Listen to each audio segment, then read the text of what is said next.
Jake Morrison wiped the sweat from his forehead as he looked out over his small ranch.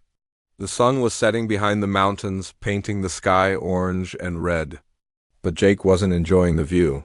He was counting his problems. His water well was running dry again.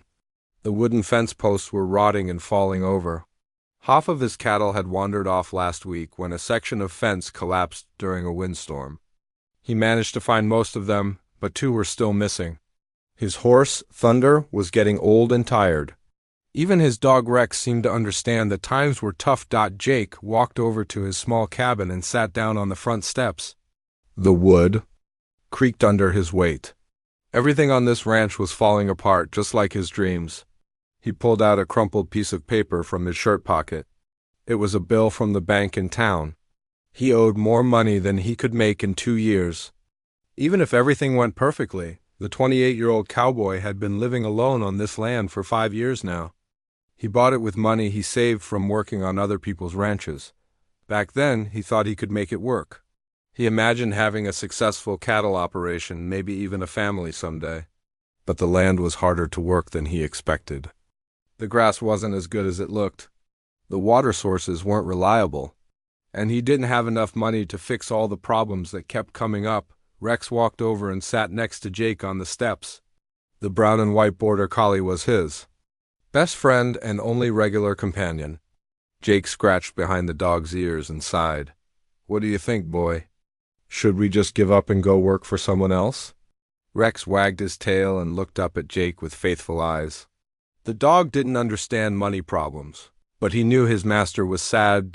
Jake stood up and walked to the small corral where Thunder was eating hay. The black horse was 15 years old, which was getting up there for a working horse, but Thunder was reliable and gentle. Jake had bought him from a retiring cowboy 3 years ago. He couldn't afford a younger, stronger horse. "At least you're still with me, old friend," Jake said, patting Thunder's neck. The horse nickered softly and continued eating as Jake did his evening chores. He thought about the other men his age in the nearest town, Cedar Falls. Most of them were married with children. They had steady jobs or successful businesses. They could afford nice clothes and good horses. They could take their wives to the general store and buy them pretty things. Jake looked down at his own clothes. His pants had patches on the knees. His shirt was faded from too much sun and too many washings. His boots had holes that he'd tried to fix with leather scraps and tar. He looked like what he was, a poor cowboy barely hanging on. Last month he'd seen a pretty girl named Lucy at the church social in town. She had blonde hair and a sweet smile. Jake wanted to ask her to dance, but he couldn't bring himself to do it. What would he say if she asked what he did for a living? How could he tell her he was a failed rancher who might lose his land any day? Instead, he watched from across the room as successful men danced with her. Men who wore clean clothes and had money in their pockets. Men who could offer a woman a real future. Jake went back inside his cabin and lit an oil lamp. The one-room cabin was simple but clean. He had a bed in one corner, a small table with 2 chairs, and a wood stove for cooking and heat. On cold nights, he let Rex sleep inside by the fire. There were no decorations or fancy things. Just the basic items a man needed to survive. He opened a can of beans for dinner and heated them on the stove. This was what he ate most nights. Sometimes he caught a fish from the creek or shot a rabbit, but beans were cheap and filling. As he ate, he listened to the wind whistling through the gaps in the cabin walls. He needed to fix those gaps before winter came, but wood cost money he didn't have. After dinner, Jake sat at his table and tried to figure out his finances again. He wrote numbers on a piece of paper with a pencil stub. No matter how he added it up, the answer was always the same.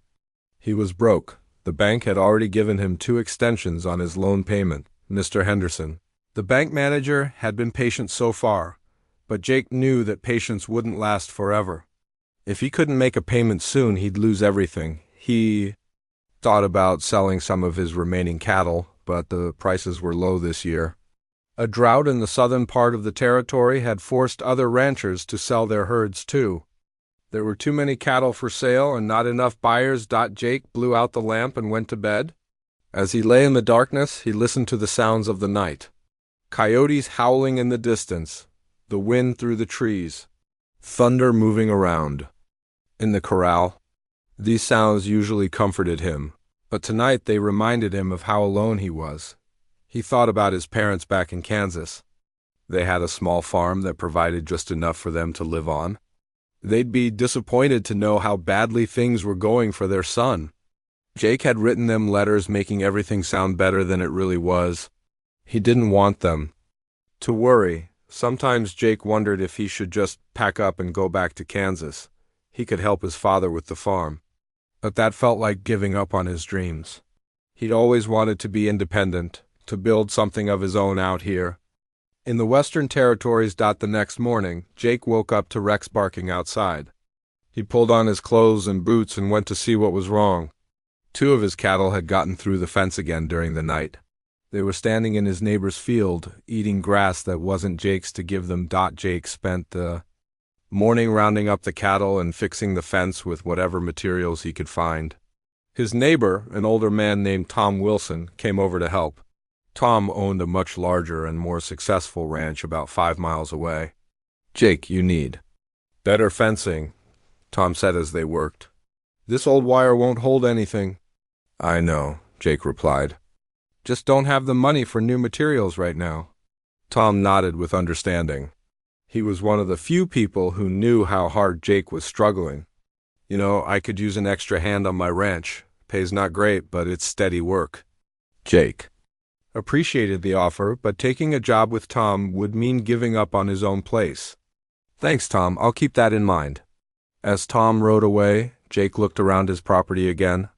Maybe it was time to face reality. Maybe some dreams just weren't meant to come true, but something deep inside him wasn't ready to quit yet. Not today? Anyway, that evening, as storm clouds gathered in the distance, Jake had no idea that his life was about to change in ways he could never imagine. The storm hit faster than Jake expected. One minute the sky was just cloudy, and the next minute the wind was howling like a wild animal. Rain started falling in heavy sheets that made it hard to see more than a few feet ahead. Jake rushed to get Thunder into the barn and make sure his few remaining cattle were in the sheltered area behind the big rocks. Rex ran beside him, both of them getting soaked to the bone. The wind was so strong it nearly knocked Jake over twice. This wasn't just a regular storm. This was the kind of weather that could destroy everything a man had worked for. Jake had just gotten Thunder settled in the barn when he heard something strange over the sound of the wind and rain. It sounded like voices calling out. Human voices. But who would be traveling in weather like this? He grabbed his old raincoat and stepped outside. The rain hit his face like tiny needles. Through the storm, he could barely make out shapes moving toward his cabin. As they got closer, Jake's eyes grew wide with surprise. It was a group of Native Americans on horseback. 4 people, all soaked and struggling against the wind. Jake had seen members of the local Crow tribe in town before, but they had never come to his ranch. Most white settlers and Native Americans kept their distance from each other. Even though there wasn't any real trouble between them in this area, the group rode up to Jake's cabin and stopped. The man in front was older, maybe in his 50s, with long gray hair plastered to his head by the rain. He wore traditional leather clothing that was now dark with water. Behind him were 3 young women, all looking cold and tired. The older man raised his hand in greeting and called out something in his own language. Then he switched to English, speaking with a heavy accent but clearly enough for Jake to understand. "Please, we need shelter from storm," the man said. "Our camp was destroyed by flash flood. We have nowhere else to go." Jake didn't hesitate for even a second. Out here in the wilderness, you help people in trouble, no matter who they were. It was an unwritten law of survival. "Come on," Jake shouted over the wind. "Get your horses to the barn. You can stay in my cabin until this passes." The relief on their faces was immediate. The older man nodded gratefully and spoke to the 3 women in their language. They all dismounted and led their horses toward Jake's small barn. Jake helped them get the horses inside and settled. The barn was crowded now with Thunder and 4 more horses, but there was enough room. The horses seemed happy to be out of the storm, shaking water from their coats and nickering softly to each other. "I am Chief Running Bear," the older man said as they walked toward the cabin. "These are my daughters." He gestured to the three young women, Morning Star, Swift River, and Dancing Moon. Jake touched the brim of his wet hat. "I'm Jake Morrison. Welcome to my place, such as it is." When they got inside the cabin, Jake quickly lit the oil lamp and started building up the fire in the wood stove. The small room felt even smaller with 5 people in it, but the warmth from the fire was immediate and welcome. "Please sit wherever you can," Jake said, pulling out his 2 chairs and gesturing to his bed. "I'll get some blankets." He pulled out every blanket he owned, which wasn't many, and handed them around. Chief Running Bear wrapped one around his shoulders and looked around the simple cabin with understanding eyes. He could see that Jake wasn't a wealthy man. "You are kind to help strangers," Chief Running Bear said. "Many would not open their door to us." Jake was heating water for coffee on his stove. "Out here, we all need help sometimes. Storm like this doesn't care what color a person's skin is." The 3 daughters had been quiet since arriving, but now Jake got his first good look at them. In the lamplight, Morning Star, the oldest, had kind eyes and moved with quiet grace as she helped her younger sisters with their wet clothes. Swift River, the middle daughter, kept looking around the cabin with curiosity, taking in every detail.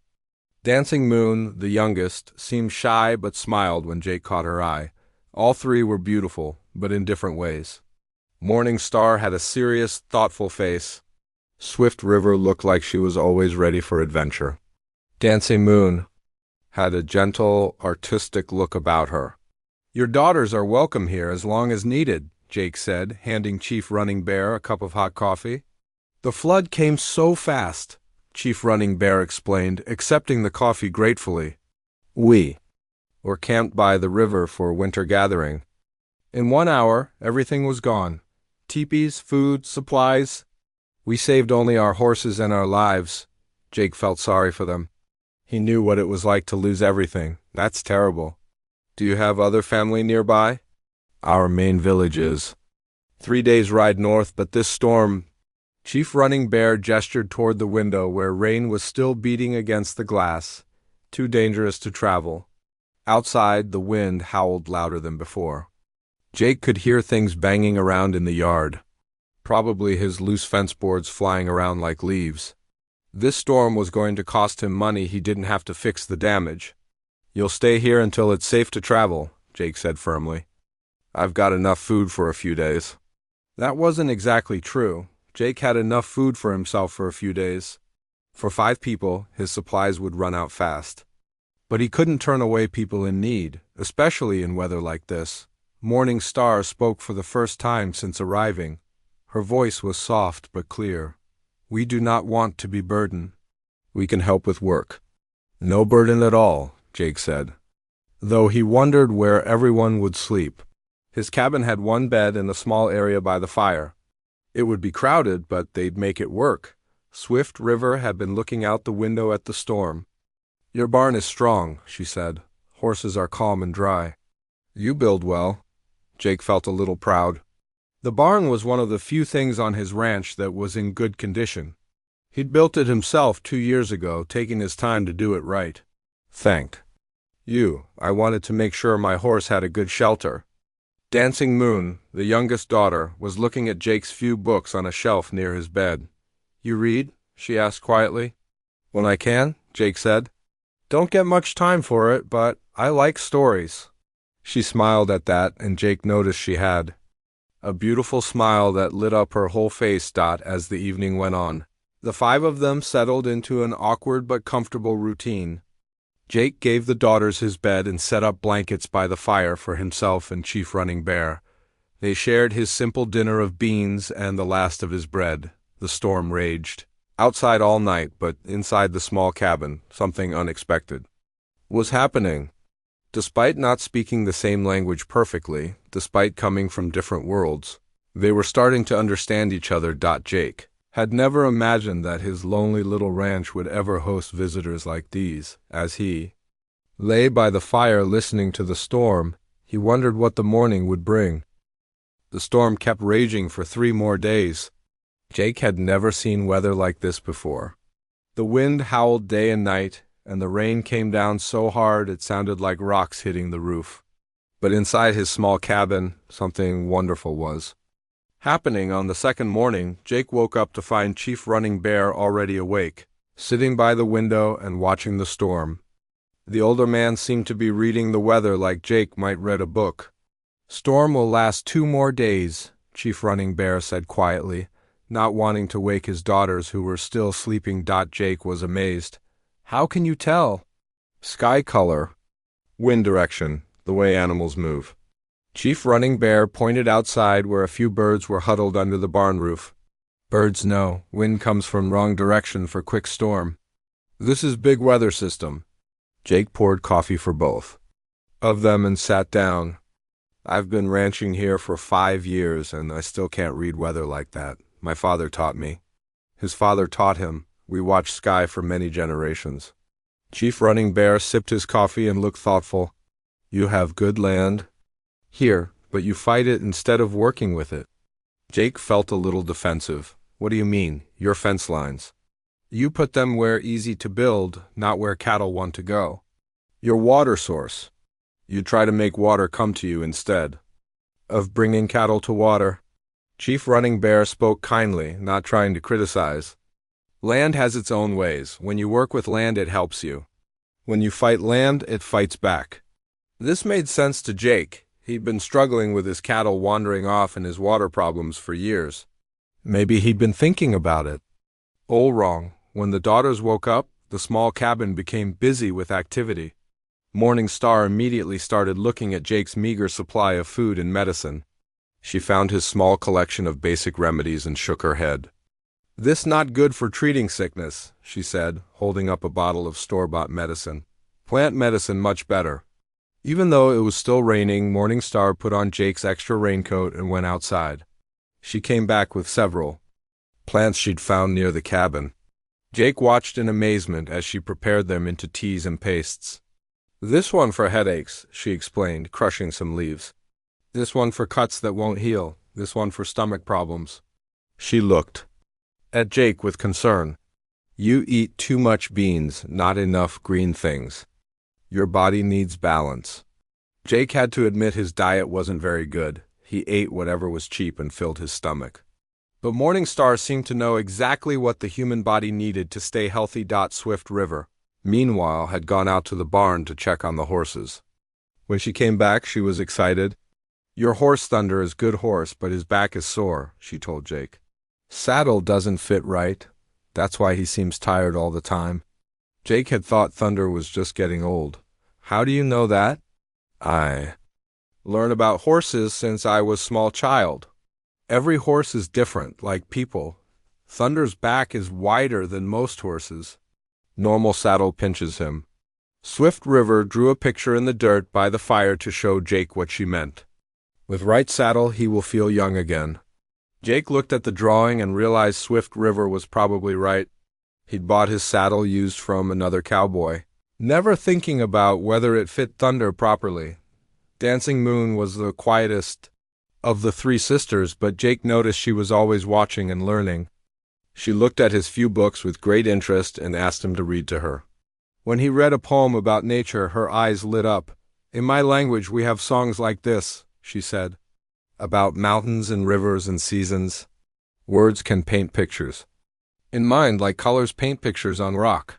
She showed Jake some beadwork she'd been carrying in her bag. The patterns were beautiful and complex, telling stories through colors and shapes.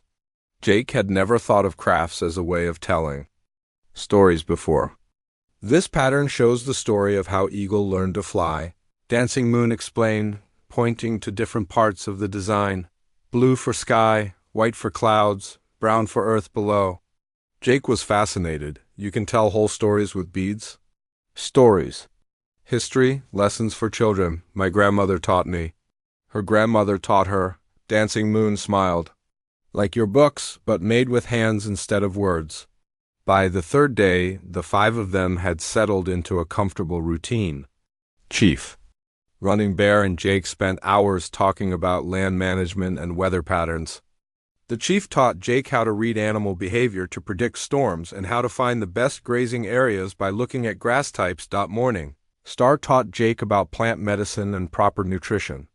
She also helped him understand that some of his health problems, like the headaches he got when working in bright sun, could be treated naturally instead of just ignored. Swift River examined Thunder thoroughly and gave Jake detailed advice about horse care. She also looked at his few cattle and pointed out problems he'd never noticed. One cow had an infected hoof. Another showed signs of nutritional deficiency. You see your animals every day, so you don't notice small changes, Swift River explained. But small problems become big problems if not fixed. Dancing Moon helped Jake understand that there was beauty and meaning in everyday things. She showed him how to see patterns in nature that he'd never noticed before. The way frost formed on his window wasn't just pretty, it told a story about temperature and humidity and wind direction. Jake found himself drawn to Morning Star more than the others. She had a calmness about her that made him feel peaceful. When she looked at him with those dark, understanding eyes, he felt like she could see right into his soul. And what she saw there, she seemed to like. "You have good heart," she told him one evening as they sat by the fire. "You help strangers when you have little to share. That is true wealth?" Jake felt his face get warm, and not just from the fire. "I was raised to help people when they need it." "Many people are raised that way. Not all do it when it costs them." "Something." Morning Star looked around the small cabin. "You give us your bed, your food, your warmth. You ask nothing in return." Chief Running Bear had been listening to this conversation. "My daughter speaks truth. We have met many white settlers. Some are good people, some are not. You are good people." As the storm finally started to calm down on the fourth morning, Jake felt sad that his visitors would probably leave soon. These 3 days had been the most interesting and educational of his life. He'd learned more about ranching, medicine, horses, and life in general than in all his previous years combined, but more than that, he'd enjoyed having people to talk to. The cabin didn't feel empty and lonely anymore. It felt like a home where a family lived. When Chief Running Bear stepped outside to check the weather, he nodded with satisfaction. "Storm is ending. We can travel tomorrow." Jake's heart sank a little. Tomorrow he'd be alone again with just Rex and Thunder for company. The cabin would feel twice as empty as before, but Chief Running Bear was looking at Jake with thoughtful eyes, as if he was considering something important, something that might change everything. The morning sun finally broke through the clouds for the first time in 4 days. Jake stood outside his cabin, breathing in the fresh air and looking at the damage from the storm. Several fence posts had fallen over. His small vegetable garden was mostly washed away. Tree branches were scattered everywhere. But somehow, none of it seemed as terrible as it would have a week ago. Chief Running Bear walked around Jake's property with the careful eyes of someone who understood land. He examined the soil, the way water flowed during the storm, where the wind hit hardest. His 3 daughters were packing their few belongings, getting ready for the journey to their main village. Jake felt his heart getting heavier with each item they put away. These 4 days had changed something inside him. For the first time in years, he hadn't felt alone. The cabin had been full of voices, laughter, and learning. Tonight it would be silent again except for the wind and Rex's occasional bark. "Your land has good bones," Chief Running Bear said, rejoining Jake near the cabin. "Problems can be fixed with right knowledge and right approach." "I appreciate all the advice you've given me," Jake replied. "I'll try to put it to use." "Chief." Running Bear studied Jake's face for a long moment. "You are sad we are leaving." Jake didn't see any point in lying. "Yes, I am. These have been the best days I've had since moving here." The older man nodded slowly. "You have shown us great kindness. In my culture, kindness creates bonds that are not easily broken." Morning Star appeared in the doorway of the cabin. "Father, we are ready," but Chief Running Bear held up his hand. "Wait, I have something to discuss with Jake Morrison." Jake's heart started beating faster.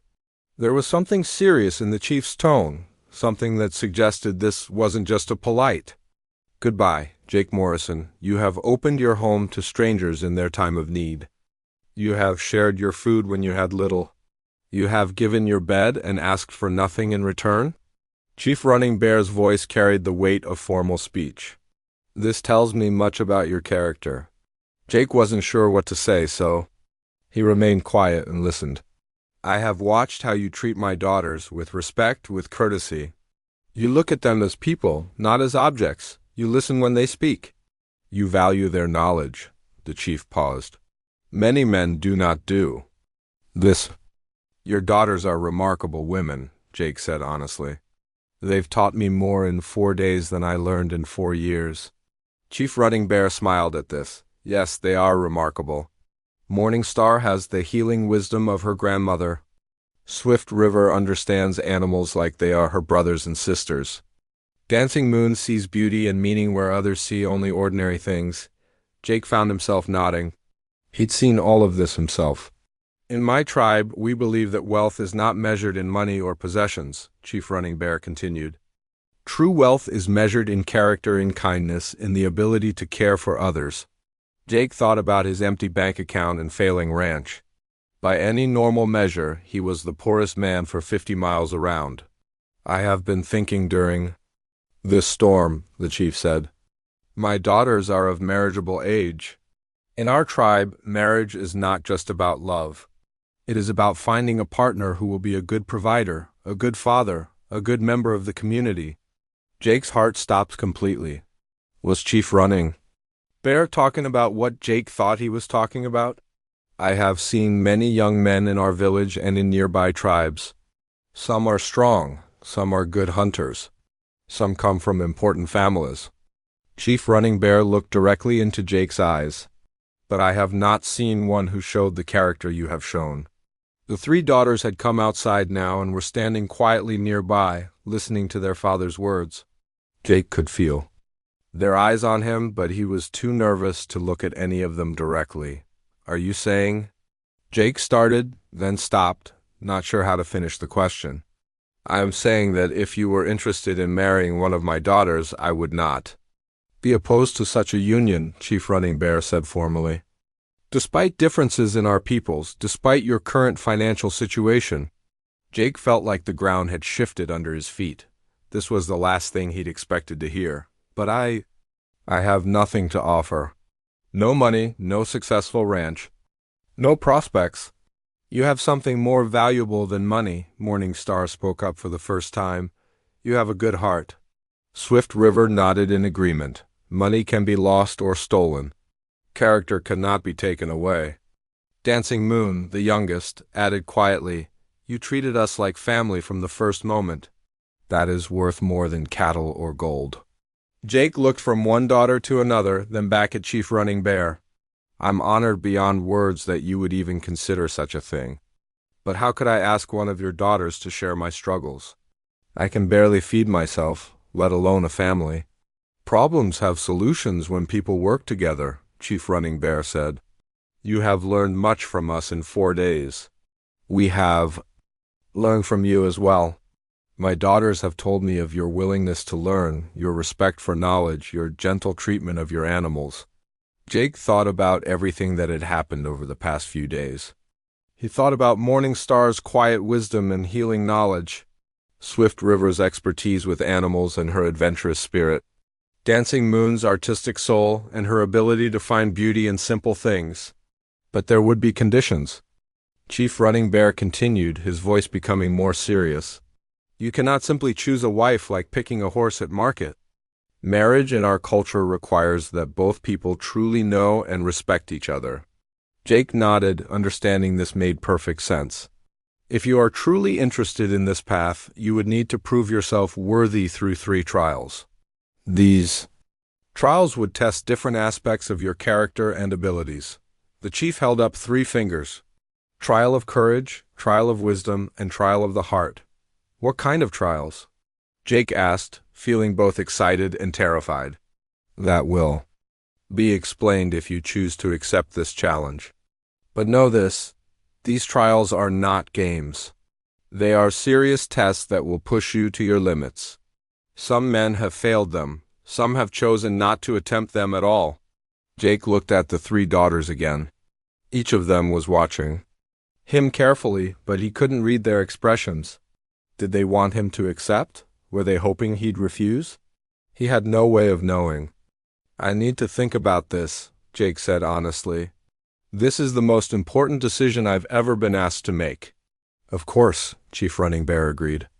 We will remain here one more day. Tomorrow at sunrise, you will give me your answer. As the family went back inside to prepare a meal with the last of Jake's food supplies, Jake walked to the corral where Thunder was grazing. The old horse looked up and nickered softly. What do you think, boy? Jake asked, scratching Thunder's neck. Am I crazy to even consider this? Thunder just continued eating, offering no advice on matters of the heart. Jake spent the rest of the day in a daze, helping with chores and making conversation, but his mind was spinning with possibilities and fears. Could he really be worthy of one of these amazing women? And if he could, which one? How could he possibly choose? As the sun set on what might be his last evening with his unexpected guests, Jake knew he was facing the most important night of his life. Jake barely slept that night. He lay on his blankets by the dying fire, staring at the ceiling and thinking about the choice he had to make. Every time he closed his eyes, he saw the faces of the three daughters. Morning Star's gentle wisdom, Swift River's bold spirit, Dancing Moon's quiet beauty. How could any man choose between such remarkable women? But first, he had to decide if he was brave enough to even try the trials. What if he failed? What if he embarrassed himself in front of people who had come to respect him? What if he wasn't as good a man as they thought he was? As the first light of dawn crept through his small window, Jake made his decision. He sat up and looked toward the bed where Chief Running Bear was already awake, watching him. I accept your challenge, Jake said quietly, not wanting to wake. The daughters, I want to try the trials. Chief Running Bear nodded with approval. Good. A man who will not take risks for what he wants is not much of a man. After a simple breakfast, Chief Running Bear led Jake outside. The three daughters followed, their faces serious but encouraging. This wasn't going to be a private affair. Jake would have an audience for whatever was coming. The first trial is the trial of courage, Chief Running Bear announced. Courage is not the absence of fear. It is doing what must be done despite the fear. Jake's mouth went dry. What was he going to have to do? Chief Running Bear pointed toward the tall cliffs that rose behind Jake's property. Jake had looked at those cliffs every day for 5 years, but had never climbed them. They were steep and dangerous, with loose rocks that could send a man tumbling to his death. On the highest ledge of that cliff, there is an eagle's nest. The eagle is sacred to our people. Its feathers carry great spiritual power. The chief's voice was solemn. You must climb to that nest and bring back 3 eagle feathers. But you must do this during the windstorm that is coming. Jake looked up at the sky. Dark clouds were gathering again, and he could feel the wind starting to pick up. Another storm was definitely on the way. A windstorm? Jake asked, his voice cracking slightly. Wouldn't it be safer to wait until the weather clears? Courage is not needed when things are safe and easy, Chief Running Bear replied. The eagle builds its nest high because it is not afraid of wind and storms. If you want to be worthy of eagle feathers, you must show the same fearlessness. Jake looked at the cliff face again. It was at least 200 feet high, with narrow ledges and loose shale. In good weather, it would be challenging. In a windstorm, it could be deadly. Morning Star stepped forward. The climb is dangerous, but not impossible. Eagles choose their nesting spots carefully. If you think like an eagle, you will find the safe path. Swift River added, watch how the wind moves against the rock. It will tell you which handholds are solid and which are weak. Dancing Moon said nothing, but she reached into her bag and pulled out a small leather pouch. Herbs for strength and clear thinking, she said, pressing it into Jake's hand. My grandmother's recipe? Jake felt the weight of the small pouch and realized that all 3 daughters wanted him to succeed. That knowledge gave him more courage than anything else could have. The wind was getting stronger now, and Jake could hear thunder rumbling in the distance. If he was going to do this, he needed to start immediately. "I'll need rope," Jake said, trying to think practically about the climb. "No rope," Chief Running Bear said firmly. "Eagles do not use rope." "Neither will you," Jake's heart sank. No rope meant that one mistake would be his last. But he'd accepted the challenge, and backing down now wasn't an option. He walked to the base of the cliff and studied the rock face carefully. There were handholds and footholds, but they were small and far apart. The wind was already making him unsteady on level ground. How was he going to manage on the cliff face? Jake took a deep breath and began to climb. The first 20 feet weren't too bad. The rock was solid, and the handholds were deep enough to grip securely. But as he climbed higher, the wind became a real problem. It pushed at him constantly, trying to tear his fingers from their grip. Halfway up the cliff, Jake made the mistake of looking down. The ground seemed impossibly far below. His family and the daughters looked like tiny figures. His heart started pounding so hard he could hear it over the wind. For a moment, panic almost overtook him. His arms were getting tired, and the wind was getting stronger. He clung to the rock face, breathing hard and fighting the urge to give up. Then he remembered Morningstar's advice. Think like an eagle. Jake forced himself to study the cliff face above him, looking for the pattern in the rock that would show him the safest route. He noticed that there was a diagonal crack running up the cliff face, probably formed by water erosion over many years. The crack provided better handholds and was somewhat sheltered from the worst of the wind. Following the crack, Jake continued climbing. His fingers were getting raw from gripping the rough rock, and his arms ached terribly. But he kept going, one handhold at a time. The last 50 feet were the worst. The wind was howling now, and rain had started to fall, making the rocks slippery. Jake's clothes were soaked through, and he was shivering from cold and exhaustion. But finally, after what felt like hours but was probably only 30 minutes, Jake pulled himself over the edge of the highest ledge. There, built into a protected alcove in the rock, was the eagle's nest. It was bigger than Jake had expected, made of sticks and lined with soft grasses. And there, scattered around the edge of the nest, were several beautiful eagle feathers. The eagles themselves were nowhere to be seen, probably waiting out the storm in some sheltered spot. Jake carefully selected 3 of the finest feathers, each one about a foot long with intricate patterns of brown and white. He tucked them securely inside his shirt, making sure they wouldn't be lost during the climb down. The descent was almost harder than the climb up. Going down, he couldn't see his footholds as clearly, and the rain made everything treacherous. Twice, his foot slipped on wet rock, and he had to catch himself with his aching arms, but finally his boots touched solid ground again. Jake stood at the base of the cliff, soaked and exhausted but triumphant. He pulled the 3 eagle feathers from his shirt and held them up for everyone to see. Chief Running Bear walked over and examined the feathers carefully. "These are good feathers, taken with courage and respect. You have passed the first trial." Morningstar looked at Jake with new respect. "You were wise to follow the crack in the rock. Many climbers miss that path." Swift River grinned at him. "I thought for sure you were going to fall when the wind hit you at the halfway point, but you held on." Dancing Moon simply smiled and handed him a dry blanket. "You are stronger than you look," she said quietly. Jake wrapped the blanket around his shoulders and tried to stop shivering. 1 trial down, 2 to go. But as he looked at the faces around him, he felt something he hadn't felt in years. He felt like he might actually be worthy of something good happening to him. Jake spent the rest of that day recovering from his cliff climb. His arms ached, his hands were scraped raw, and every muscle in his body felt like it had been stretched beyond its limit. But he felt proud. He'd done something he never thought possible, and he'd proven to himself that he was braver than he'd realized. That evening, as they sat around the fire sharing another simple meal, Chief Running Bear watched Jake carefully. The older man seemed to be studying him, as if trying to see into his mind. "The second trial will begin tomorrow," the chief announced. "The trial of wisdom." Jake looked up from his food. "What kind of wisdom will be tested?" "The wisdom that comes from understanding people and finding solutions that serve everyone's needs," Chief Running Bear replied. A husband must be able to solve problems, not just with strength, but with his mind and heart.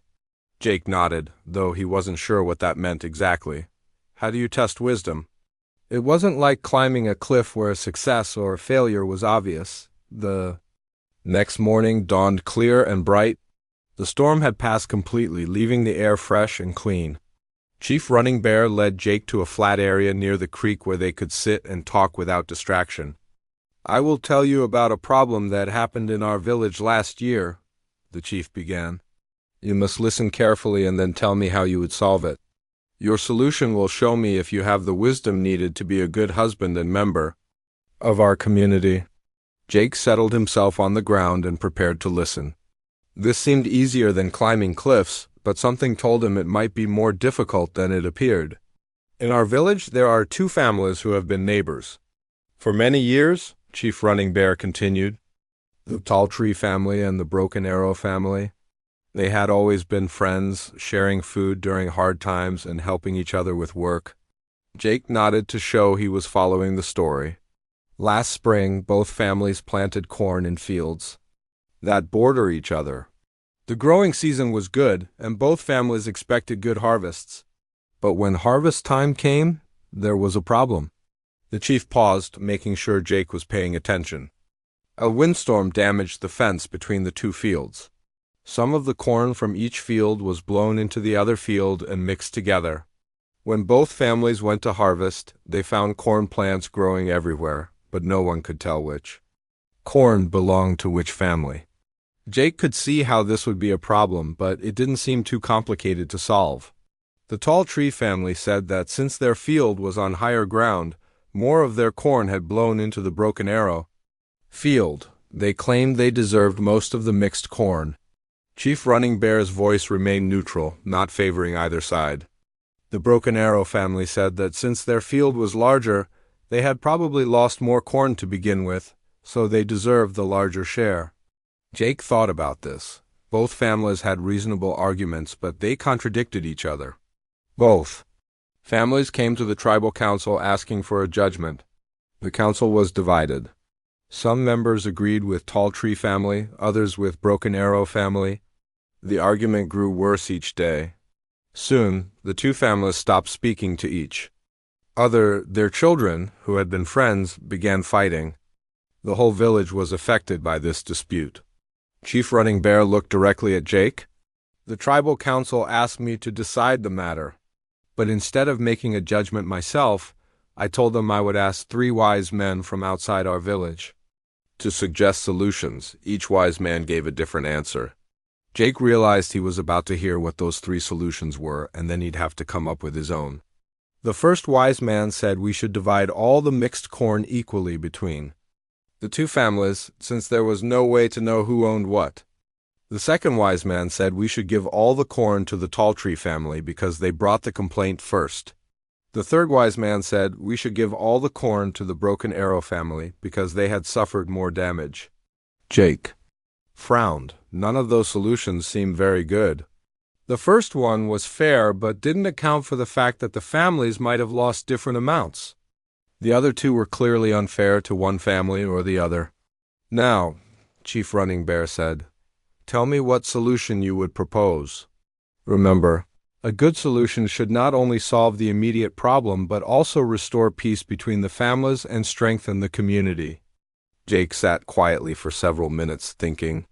Morning Star, Swift River, and Dancing Moon had gathered nearby to listen, but they remained silent. This was his test to face alone. Finally, Jake spoke. I think all 3 wise men missed something important. They were only thinking about the corn, not about the people. Chief Running Bear raised an eyebrow but said nothing. The real problem isn't who owns how much corn, Jake continued, working through his thoughts out loud. The real problem is that 2 families who used to be friends are now enemies. The corn will be eaten and gone by winter, but the friendship could last for generations. Go on, the chief said. Here's what I would do. First, I'd have both families work together to harvest all the mixed corn. Working side by side might help them remember why they used to be friends. Jake was gaining confidence in his solution. Then I'd divide the corn into 3 equal parts, not 2. Chief Running Bear looked surprised. 3 parts? Yes, 1 part goes to each family, exactly equal. The 3rd part goes to the village community storehouse for families who might need food during the winter. Jake looked at each of the daughters to see their reactions. This way, both families get the same amount, so neither can claim unfairness. And their dispute ends up helping other people in the village. Morningstar smiled slightly, and Jake felt encouraged to continue. But that's not all. I'd also ask both families to help repair the fence together, stronger than before. And I'd suggest that next year they plant their fields together as partners instead of separately. If they share the work and share the harvest, they'll never have this problem again. Jake paused, then added, and I'd have a celebration feast using some of the corn from the community portion, where both families cook together and the whole village comes to eat. Sometimes people need an excuse to remember how to be friends again. Chief Running Bear was quiet for a long time, thinking about Jake's solution. The silence made Jake nervous. Had he said something wrong? Had he misunderstood the problem? Finally, the chief spoke. You said the real problem wasn't about corn, but about people. Explain what you meant by that.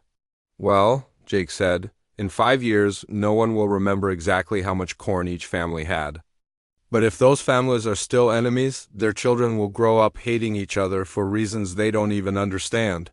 That hatred could last for generations. And if they become partners? Then their children will grow up as friends, helping each other, making the whole village stronger. Jake felt more confident now. Corn feeds the body for 1 winter. Friendship feeds the spirit for a lifetime. Swift River spoke up for the first time. What if one family refuses to work with the other? Jake thought about this. Then I'd ask them, which is more important, being right about the corn or having their children grow up in a peaceful village? Sometimes people need to be reminded of what really matters. Chief Running Bear stood up slowly. In our village, we did try the solutions of the 3 wise men. None of them worked. The families remained angry and the village remained divided. Jake's heart sank. Had his solution been wrong too? But we never tried your solution, the chief continued. Your approach understands something the other wise men missed. You see that solving problems between people requires healing hearts, not just dividing property. Jake felt relief wash over him. You have passed the 2nd trial, Chief Running Bear announced. You have shown wisdom that thinks beyond the immediate problem to the long-term good of the community. Dancing Moon clapped her hands together quietly. That was beautiful thinking, she said. Jake realized that he'd just learned something important about himself. He could think through complicated problems and find solutions that considered everyone's needs. Maybe he was wiser than he'd given himself credit for, but as he looked at the 3 daughters, he knew the hardest trial was still coming. How do you choose between 3 remarkable women without breaking hearts? Jake woke up on the morning of the 3rd trial feeling more nervous than he had before either of the first 2 challenges. Climbing the cliff had been scary, and the wisdom test had been difficult, but this final trial felt different. This one would decide not just whether he passed or failed, but which direction his entire life would take. Chief Running Bear was already sitting by the creek when Jake found him, watching the water flow over the rocks. The older man seemed deep in thought, as if he too understood the weight of what was about to happen. The trial of the heart is the most important, the chief said without looking up. Courage can be learned.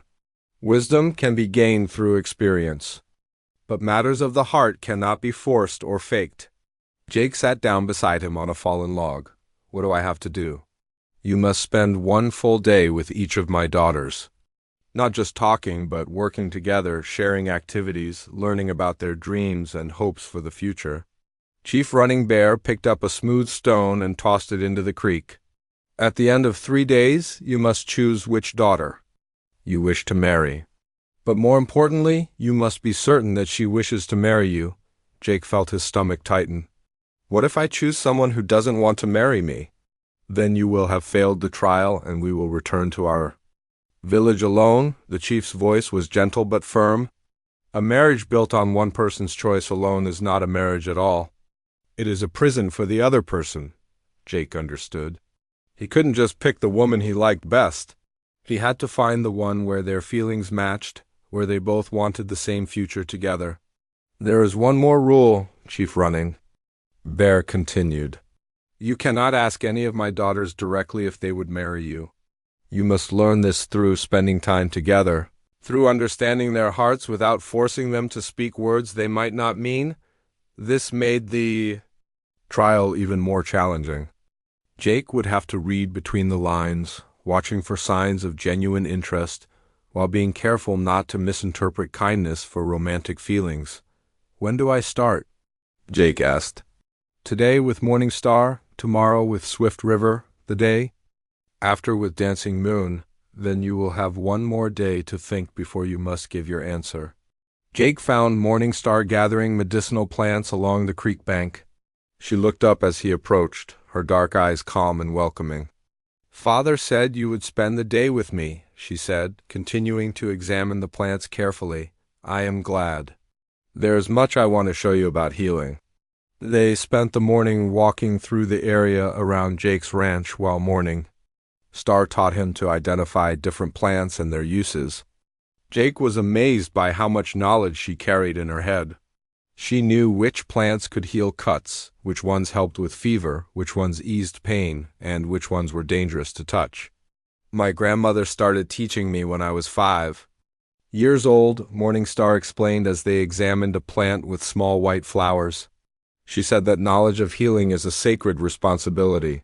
Those who have this knowledge must use it to help others. Do you want to keep learning about healing? Jake asked. I mean, is this what you want to do with your life? Morning Star was quiet for a moment, crushing some leaves between her fingers and smelling them. I want to preserve the old knowledge before it is lost. Many young women in our tribe are more interested in the white man's medicine from bottles. But plant medicine has worked for hundreds of generations. In the afternoon, Jake helped Morning Star prepare different remedies. She showed him how to dry herbs properly, how to make teas and poultices, how to store medicines so they would keep their power. Her hands moved with confidence and skill as she worked. You would make a good student, she told him as they ground roots into powder. You listen carefully and remember what you are taught. Jake felt comfortable working beside Morning Star. There was a peacefulness about her that made him feel calm.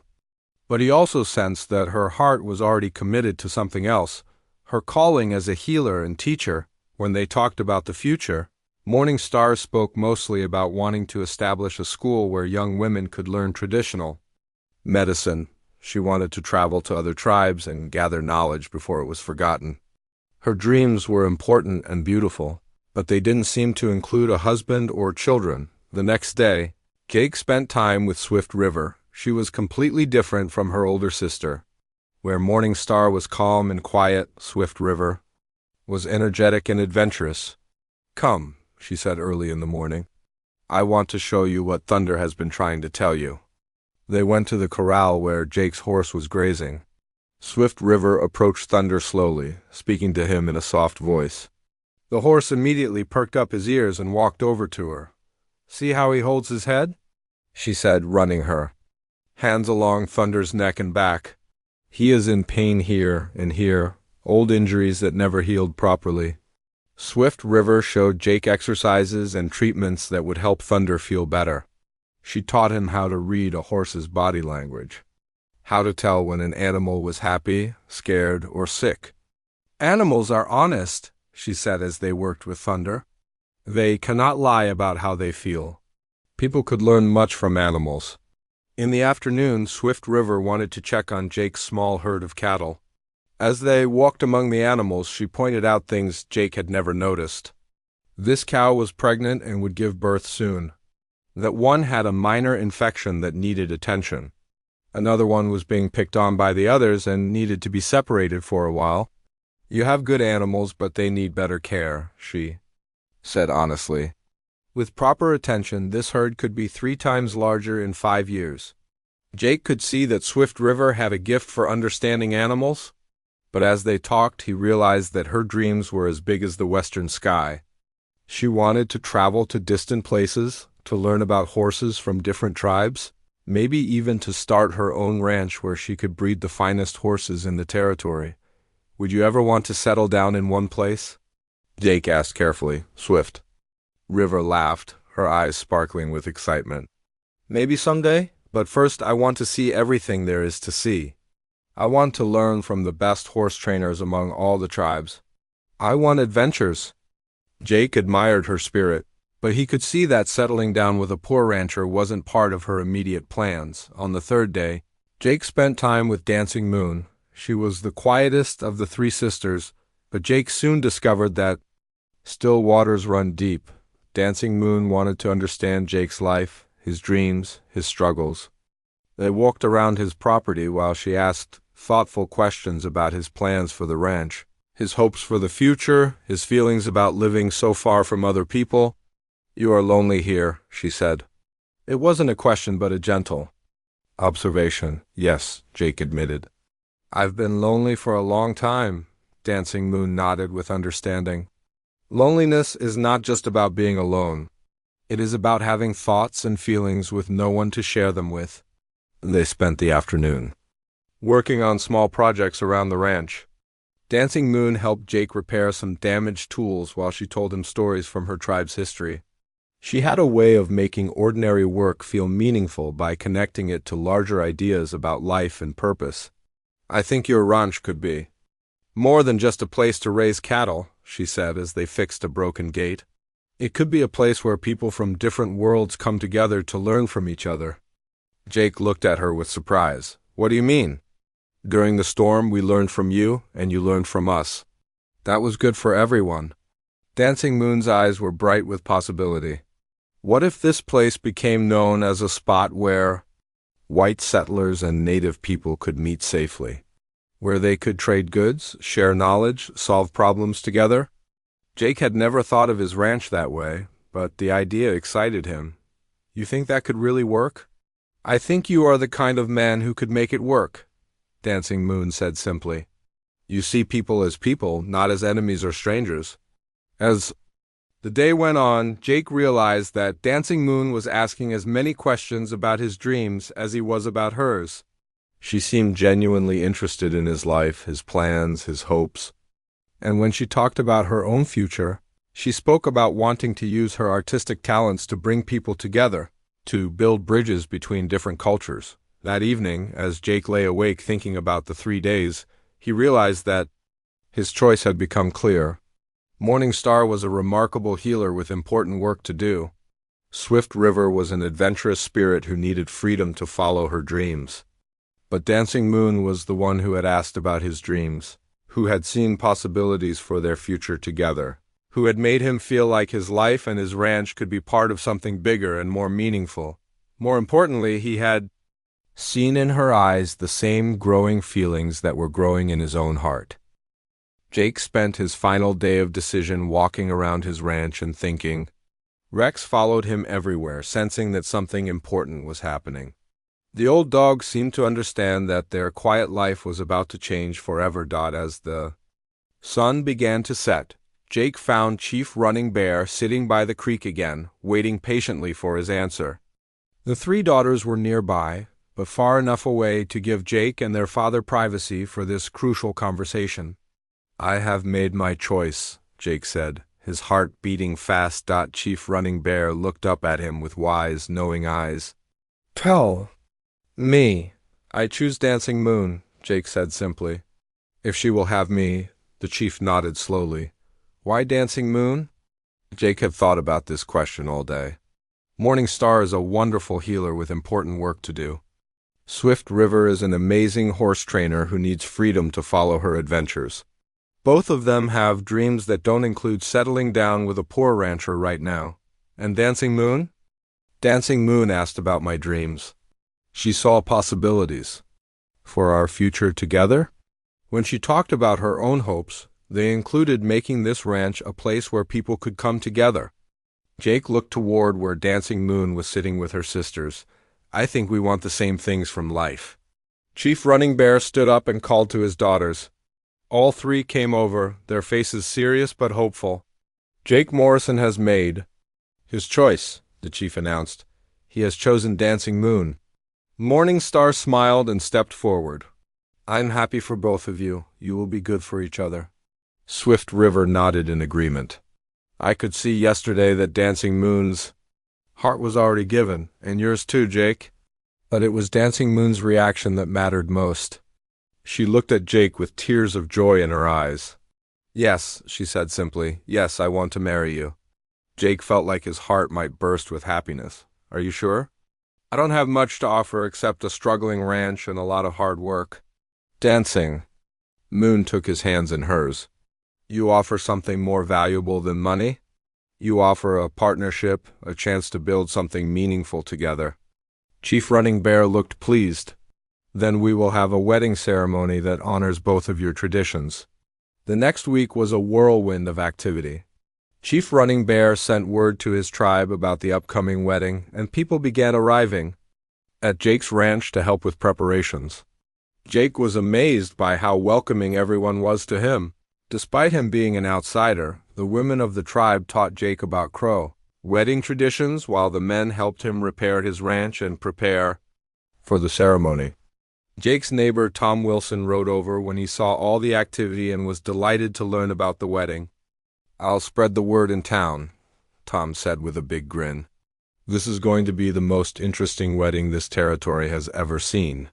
Soon, white settlers from Cedar Falls were arriving alongside members of the Crow tribe.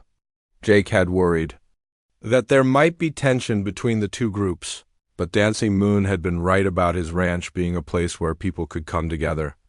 Everyone was focused on celebrating love and new beginnings. The wedding ceremony itself was beautiful, beyond anything Jake had imagined. They held it outdoors on a hill overlooking Jake's ranch, with the mountains in the background. Dancing Moon wore a traditional Crow wedding dress, made of soft leather and decorated with beautiful beadwork that told the story of their courtship. Jake wore his best clothes with a special vest that Dancing Moon had made for him. Chief Running Bear performed the ceremony in both English and Crow language, explaining each tradition to everyone present. They exchanged vows while standing in a circle of friends and family from both cultures. Jake promised to honor Dancing Moon's heritage while she promised to help him build their ranch into something greater than he'd ever dreamed. The celebration afterward lasted 3 days. People from both cultures shared food, stories, music, and dances. Jake learned the traditional Crow games while some of the tribe members tried their hand at horseshoe throwing and other frontier activities, but the best part for Jake was seeing Dancing Moon's vision start to come true. White settlers and Native Americans who had never really talked to each other before were laughing together, sharing knowledge, and making friendships.